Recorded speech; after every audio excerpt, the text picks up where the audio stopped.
severely malnourished children like this 18-month-old are more vulnerable to disease. Credit Ali Ashwal Save the Children. More than 50,000 Yemeni children are likely to die by the end of the year as a result of disease and starvation caused by the stalemated war in the country, Save the Children has warned.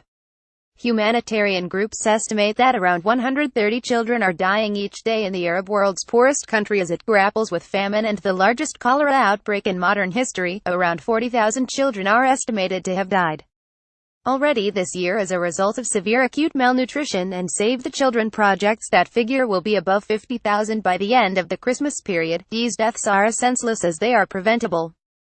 They mean more than 100 mothers grieving for the death of a child, day after day, said Tamer Karolos, the group's Yemen director. A malnourished Yemeni child receives treatment at a hospital in the Yemeni port city of Hodeida on November 5, 2017. Credit AFP photo Abdo Haider. The calculations were made before Saudi Arabia tightened an already severe blockade on rebel-held parts of the country in response to a missile fired from rebel territory towards Riyadh Airport. The blockade has closed the port of Hodeida, a key entry point for food, and the airport in the capital Sana'a, where humanitarian flights have been landing to deliver aid and medicine.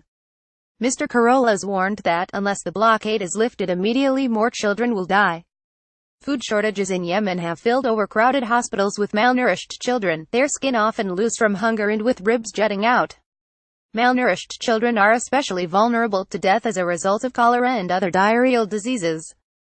Dr. Najla Al-Sanboli, the head of pediatrics at Sana'a's Sabine Hospital, told The Telegraph that she and her staff were seeing a new outbreak of diphtheria, a deadly bacterial infection that builds in the back of a child's throat. Diphtheria is highly contagious, and Dr. Al-Sanboli has tried to keep the infected children in isolation.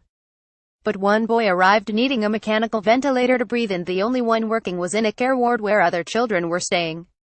Dr. Najla Al-Sanboli checking a child who is suspected to be suffering from cholera. Credit Moa Heald and Fuad Al-Zakri. We had a choice: either let this child die or put her in the ward and risk infecting the other children.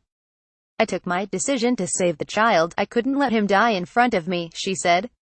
Despite the staff's efforts, the boy died soon after. The tightening of the Saudi blockade on November 6 has sent food prices skyrocketing and caused severe petrol shortages, making it more difficult to get food to hungry people. Many areas of the rebel-held north of Yemen are entirely without electricity as power stations were forced to close because of a lack of petrol. Around 385,000 children are estimated to be suffering from severe acute malnutrition in Yemen, and aid agencies believe that only around half of those are receiving treatment.